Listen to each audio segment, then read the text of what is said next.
The indigenous peoples in Agusan del Sur are the original inhabitants of the province. The biggest group is the Manobos, who comprise around 60% of the total IP population in the province. There are around 15 Lumad groups in Agusan del Sur. We will be discuss about the Manobo tribes in Agusan del Sur. What are they? Who are they? And why they called like that? These are the questions that people asked when they heard indigenous. To answer that question, indigenous people is the first people or a group of individuals that is native to a place that has been colonized and settled by another ethnic group. There are many indigenous people in the Philippines, and one of those is Manobo.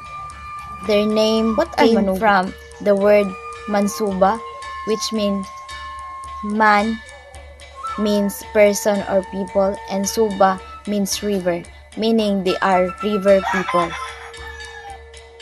In Agusan del Sur, many of indigenous people live along the highway and in a river sides.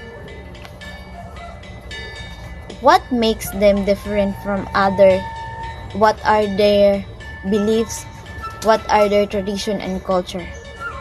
Religious belief of the Manobo is revolved around many unseen spirits interfering their lives of human.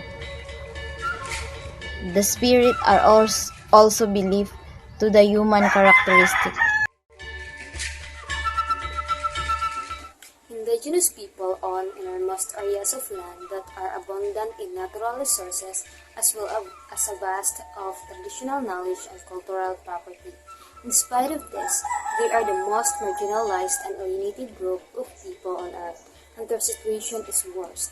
Globalization has increased the exploitation of indigenous land resources to a level that threatens their very existence because they have been deprived of the rights to self-governance and control over their assets.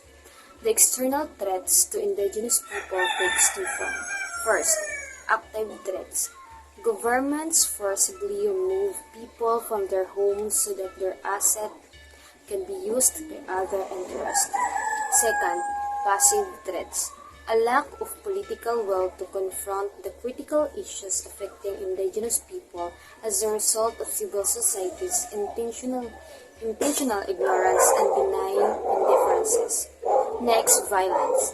Violence is more prevalent in resettlement situations where indigenous people are forced to compete for limited resources. Poverty. Indigenous people suffer higher rates of poverty, homelessness, and malnutrition.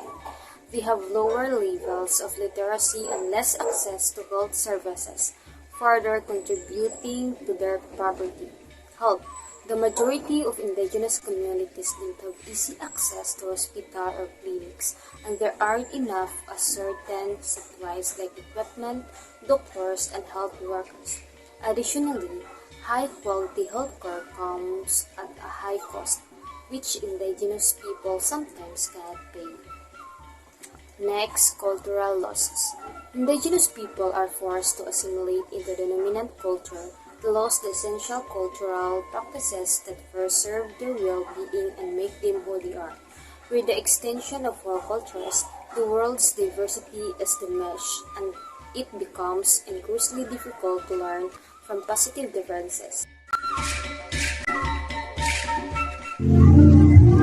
Siya ni si Kesturek iyo, no diyang panahon, do kang dogit kayahian, sinangano, no diyang panahon, madiyot ispilahan, nyaglisod kan, angad ka namin ng mga buwan, kan mo, mamanigan ng dinig sa ni Agusan, no diya wada ispilahan, madiyot. Unya, suda mga gobyerno, sa ni mo lumad, wada pakabanai, tungod so madiwisap sa ini kanami lugar. Sa pagkakuntoon, nakabaguhan, dagang takabaguhan sinangano, may kalsada di kanami, madali at iskwilahan, Unya kang gobyerno inferiority yagbay sa ni mo lumad, itabangan yagbay pagka-presidente ni Duterte, si kano, dogit kabaguhan din ni kanami ni mo lumad. So, mismo gani sa ni kanami barangay, padayag dat sa kanami purok, dat bubungan, kasimintuon. Si kano, dogit ni pasalamatan na ito gobyerno. So, si kamin mga lumad, priority dan yagboy no kanami og kakarsadahan tibok tegang kanami mo dayan. So yagan dogi ni pasalamatan na. So yagan ilingaw ko dogi kabakuhan ko tuon kaysa na diyang panahon kanami pa wala diay nag-instructive. So yan na mambasikan no.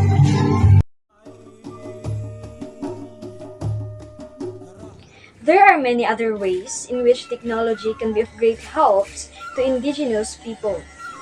Indigenous People Technological Services, or IPTS, is a project we recommend that provides indigenous people with access to technology and training. The project was created in response to the digital divide between indigenous people and the rest of the world. IPTS provides indigenous people with the skills and knowledge they need to participate in the digital economy. The program would also provide training in how to use technology so that indigenous people would be able to take full advantage of its potential. Technology can be a great tool for them to connect with the outside world, learn new things, and preserve their culture. The project has three main components. Number one, technology access. IPTS provides indigenous people with access to technology, including computers, the internet, and software. Number two, training. IPTS provides training to indigenous people on how to use technology. The training is project-based and includes hands-on experience. Number three, support. IPTS provides support to indigenous people after they have completed the training. The support includes mentorship, job placement, and business support. Indigenous People Technological Service will help indigenous people participate in the digital economy and will create opportunities for them to start their businesses. The project also aims to reduce the digital divide between indigenous people and the rest of the world. The indigenous community in Agusan del Sur, particularly the Manobos, have made some progress in recent years. This progress is due to several factors, including the increased political awareness of the indigenous people, the recognition of their rights by the provincial government, and the support of NGOs. Nonetheless, there is still much more that needs to be done to promote and protect the rights of indigenous people, not only in Agusan del Sur, but in the whole Philippines. The government needs to do more to implement and promote the indigenous people rights. Furthermore, more needs to be done to raise awareness of the rights of indigenous people and exercise their rights to self-determination. Only when the rights of indigenous people are fully respected and protected will they be able to thrive and participate fully in Philippine society. And only then can we hope to create a truly just and equitable society.